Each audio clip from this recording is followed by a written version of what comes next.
Part 2. 13.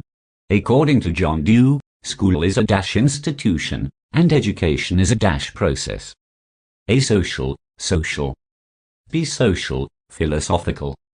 C. Philosophical, philosophical. D. Environmental, psychological. And, according to John Dewey, school is a social institution, and education is a social process.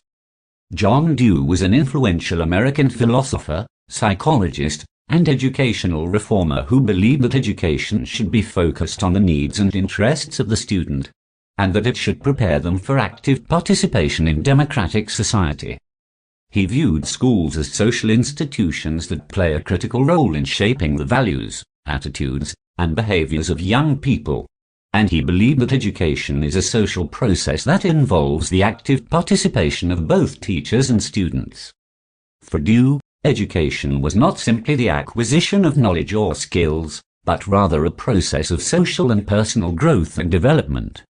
He emphasized the importance of hands-on, experiential learning, and believed that students should be actively engaged in the learning process, rather than passive recipients of information. Overall, Dewey's philosophy of education emphasized the importance of the social context of learning, and the role that schools play in shaping the values and behaviors of young people.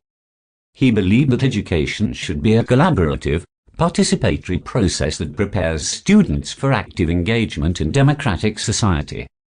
14. Special education is related to A. Educational for talented students. B. Educational programs for disabled. C. Training programs for teachers. D. Training program for retarded. And special education is related to educational programs for students with disabilities.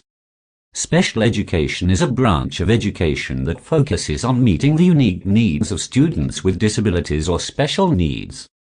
This can include students with physical, intellectual, or developmental disabilities, as well as students with behavioral or emotional disorders.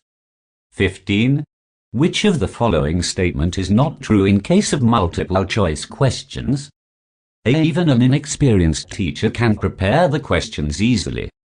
B. All choices appear to be plausible. C. Error-free and quick evaluation is possible by computer. D. Only one of the choices is the correct answer.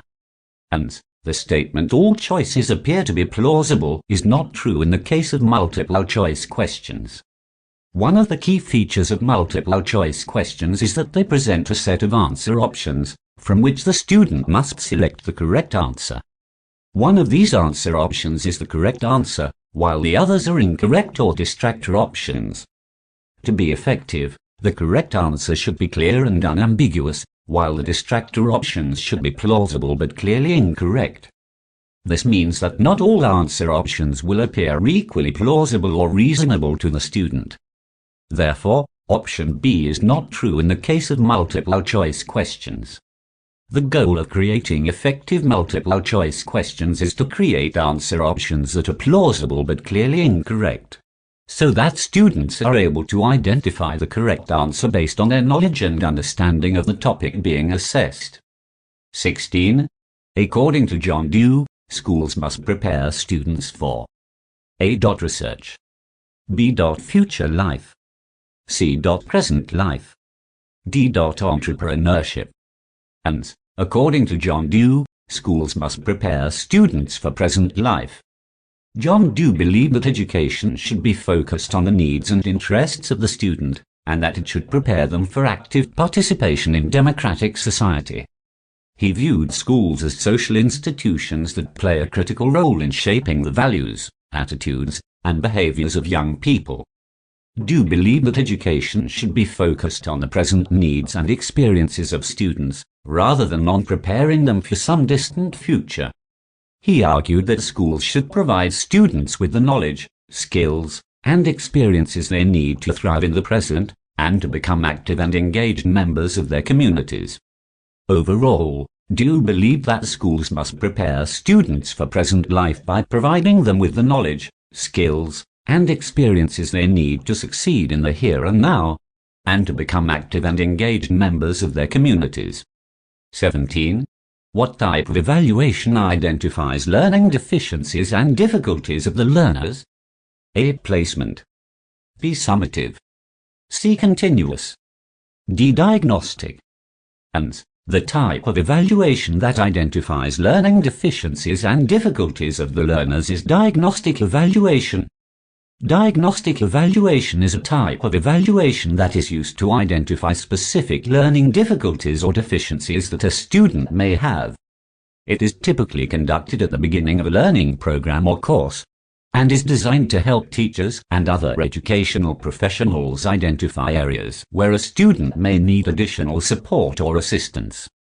Overall, the goal of diagnostic evaluation is to identify learning difficulties or deficiencies as early as possible, in order to provide students with the support they need to succeed in their learning.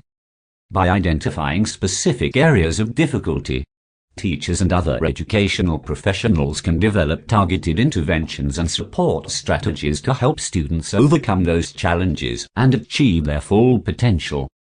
18. As people grow older, the B. Speed, C. Quality, D. Quantity. And, as people grow older, the speed of learning declines. Research has shown that as individuals age, their ability to process information and learn new things can slow down. This can be due to a number of factors, including changes in brain function, decreased cognitive flexibility, and reduced working memory capacity. One of the most noticeable effects of aging on learning is a decline in the speed of information processing. Older adults may take longer to learn new skills or concepts, and may require more repetition or practice to achieve the same level of mastery as younger individuals. However, it is important to note that while the speed of learning may decline with age, older adults can still continue to learn and acquire new knowledge and skills throughout their lives. With the right support, resources, and opportunities, older adults can continue to engage in lifelong learning and personal growth, which can have a positive impact on their overall health and well-being. 19. Both the chronological age and the mental age of a pupil is 7 years. He may be classified into which category?